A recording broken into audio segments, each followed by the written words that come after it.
Welcome back, everybody. Welcome back to Man Made of Thoughts. My name is Quatez, and this is Superman Up in the Sky, number 6. Once again, $4.99. This one I could not find in my comic book shop. It was perpetually sold out. Why? Because this is a good series. That's why. It's one that you should be reading. It's by Tom King. That Tom King, yes. And Andy Kubert on the pencils. Very, very, very good story. This is the last issue. The issue before this one obviously was not. It was the penultimate one. I just found out that word means second to last. Whatever. We learn new things every day, just like you guys are learning that you should be reading Superman Up in the Sky. So basically, I bet you didn't see this one coming. You didn't. So we have a very nice full page drawing. Batman is basically seeing this invasion coming in, He's Batman. There's nothing he can do. But I bet you didn't see this coming. It's the exact continuation from the last issue.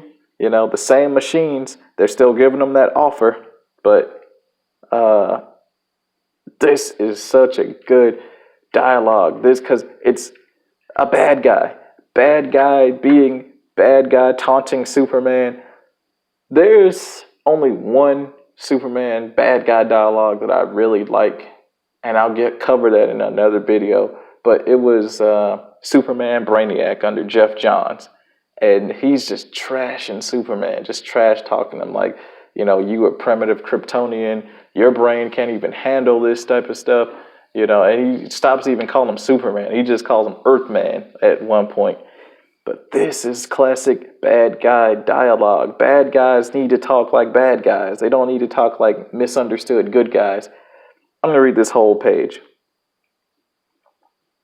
Your chains were formed under the pressure of an inverted black hole.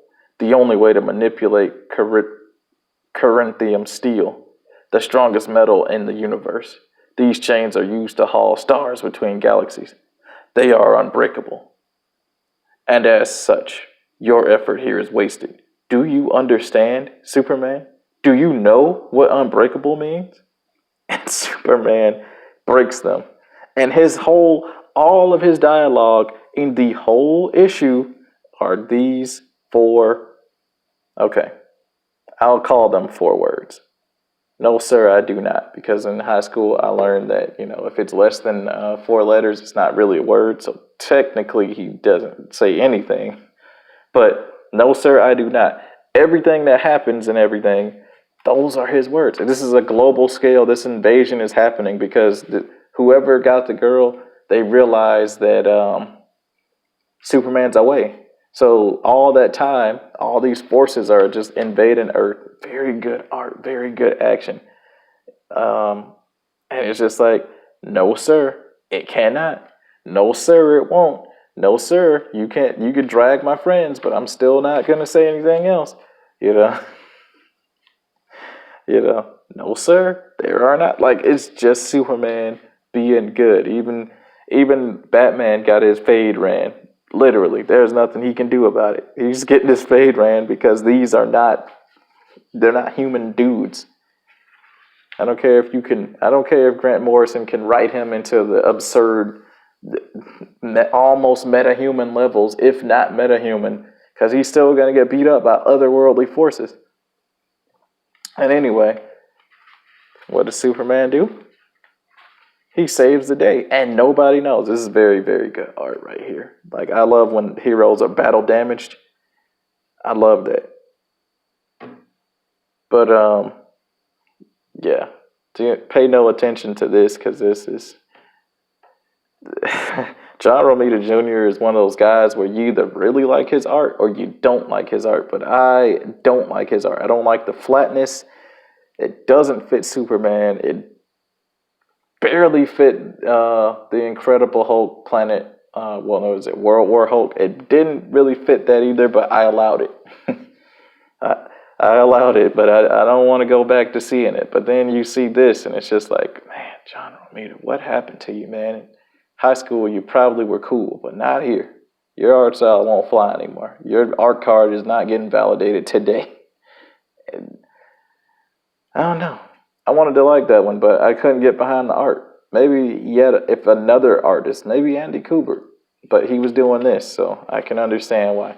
But anyway, Superman finds the girl in a really, really manly pose, finds her, and he's like, yes, ma'am, you are. Because she's like, oh, I'm safe. It's Superman. I'm going home. And so he gives her a little child-sized spacesuit somewhere. And the rest of the book is literally her asking him questions, and I love it so much. She asks some of the questions that if you, which I'm thinking she's like playing the proxy of Jonathan Kent, which is his son, and she's playing the proxy where they ask the questions that you always wanted to know. So you actually get the writer telling you the answers that they would think, probably because they asked the other editors and all the other writers who ever wrote Superman, like, hey, what would, if somebody asked Superman this question, what do you think he would say? And he gives some really good answers. I mean, really good answers. Some stuff I never even thought about. But yeah, surprise, the guy that he wanted Superman to slit his throat the last issue. Nope, he didn't do it. So Superman tries to find a way. But she asked him,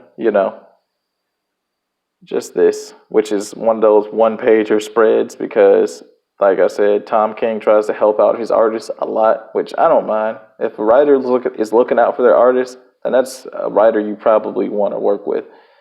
But anyway, she asked him about Batman and him fighting. It's like, okay, if you and Batman fought, who would win? The Joker. I'm serious. For real. Who would win? Batman. For real? For real. Aren't you stronger and faster and have laser eyes and he doesn't? Yes. So who would win? Or you would win? No, he would win. Do you even know what you're saying? I do. How would he win? I'd let him. What? Why?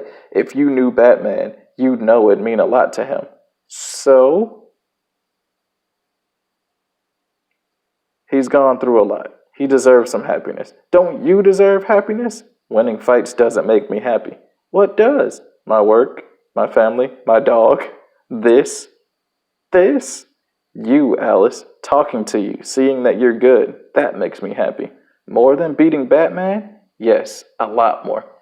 I love that it speaks to his nature. It speaks to Superman's character so much because the fact that he'd be willing to throw a fight and just to let his friend feel like he has some kind of higher up on him, like he has the one up, like he's like, I know I beat Superman. If I beat Superman, I am the greatest.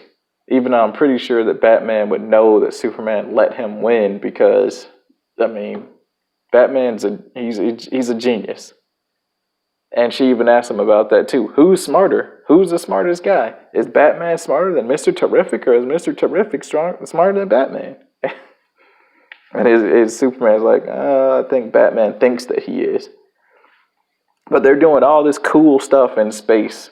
They even go and they have some food and what looks to be some kind of hamburger. But anyway, I really like this question. Because it's a very good question. Do you believe in God? My mom and pa did. I went to a church a ton growing up. What does that mean? That a yes or a no?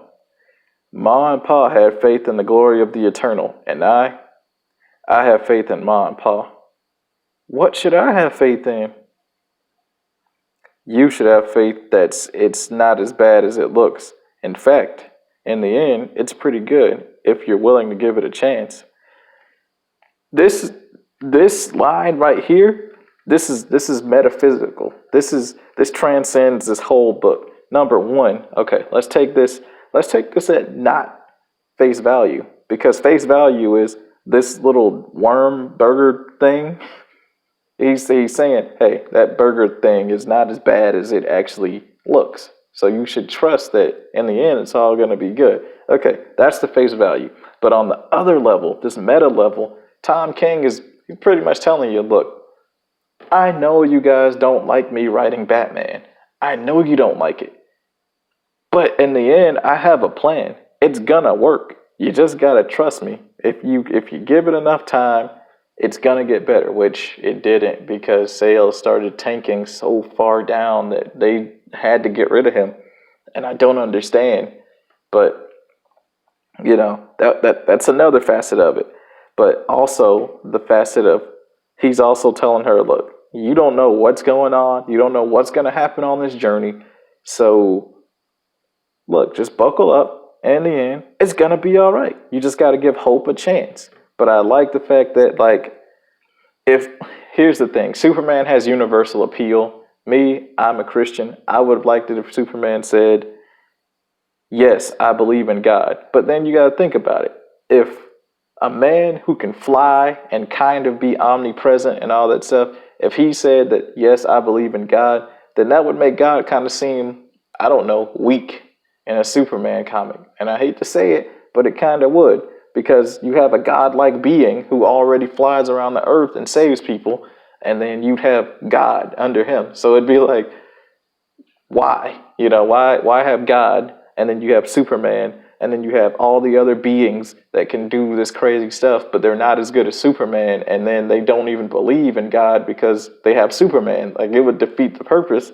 So his answer is it's a very political answer. You've got atheist fans of Superman, you've got Muslim fans, you've got Buddhist fans. So if he said, yes, I believe in God, then they'd be like, this would be on BuzzFeed or Bleeding Cool or something. Like, people would be trying to come after Tom King's head for something else that's not Batman related. They'd be trying to come after him for this. Oh, he said Superman believes that Jesus is the Son of God and that we're all sinners. Because, they like to spin it. It's always the most wildly ridiculous thing. If he said he believed in God, then they take it. Okay, well, he's saying that Muslims deserve to blow up. Crazy, ridiculous stuff that he's insinuating that all people on the earth are evil. Well, I mean, we are. That's why we do bad things. Whether we're good to people or not, we still have evil streak in us. But anyway, it's another topic for another day. But I like how he was saying, look, my parents believed in God, and I believe in my parents. That means what he's saying is, they taught me a lot of stuff. They taught me all the good values that they believed in. They believe in the higher power, and I believe in my parents because my parents believed in the higher power, all of the good things that come with that being associated, forgiveness, redemption, treating each other kindly, doing what's right. They believed in that. And he believes that his parents were doing the right thing. So he believes these are my values because he's an alien from space. It'd be different if he just grew up on Earth because, I mean, he did grow up on Earth. But what I'm saying is if he didn't know he was an alien ever, then he has nothing to base this all on. But because he's seen crazy, ridiculous stuff like a man with 4 arms who's a giant robot dude, it kind of makes like, okay, well, then unfortunately, what's a God to a non-believer, But anyway, they do some really cool and heroic stuff like flying on an asteroid and they make it back to Earth and it's just so good. And she's like, you know what I believe you're Superman and that's why you're good. That's how you write a story. That's how you write a comic. That's how you end one. Man, like I said, I would present these facts to some kind of art board that we hold these truths to be self-evident that this is a good comic that you should be reading. And if you're not reading it, you should go find your friend and go scrape together $5 and read it. Even if that was your bus fare, you can at least ride. No, don't do that. I lost my bus fare one time playing Get Like Me in high school. And that wasn't fun because I lost all my bus fare. I couldn't even go home. But anyway, this right here, this is Brian Michael Bendis' run with Ivan Reis. Ivan Reis is a very good artist. He occasionally turned in some work on Superman Rebirth. Wasn't really a fan because I really liked the Pat Gleason and yeah, the I like that art more than I like the more realistic take. But this is basically Truth, and Truth is just like he's like, yeah, I'm Clark Kent, and I have issue 19, which is the Fallout. I didn't really want 18 because Superman always reveals his identity, and then they retcon it, so it really wasn't that big of a deal. But they made it seem like it was the first time he was doing it. So yeah, this was a good book, very good story. If they collect it again just with Superman up in the sky, get it because it's really good. Manly hero, hero being a hero. He's not effeminate. He's doing what he needs to do, which is be Superman because this little kid is dependent on him. She's looking for him. She doesn't want him to be peeing in his pants and being scared and unsure of himself. She wants him to be macho, manly, and tough. Those are what heroes need to be, not conflicted and confused about whether they should do the right thing or not. But thank you guys. That is the video. That is the whole thing of Superman up in the sky. I really like this series. I would say that it was probably my favorite comic of 2019, besides Power Rangers. But I mean, as far as a character-based series, this was the one. I went for the miniseries stuff because the miniseries stuff was, to me, it's better because you have a short amount of time to tell a complete story. You can either fail horribly or you can knock it out the park every single time. But anyway, that's the video. Like, share, comment, subscribe. If you like this video or if you like Superman up in the sky, let's talk about it. You know, you can put it down in the comments below and we can get into it. We got all this time. We're all on lockdown from coronavirus because we all in this together, right? Crazy.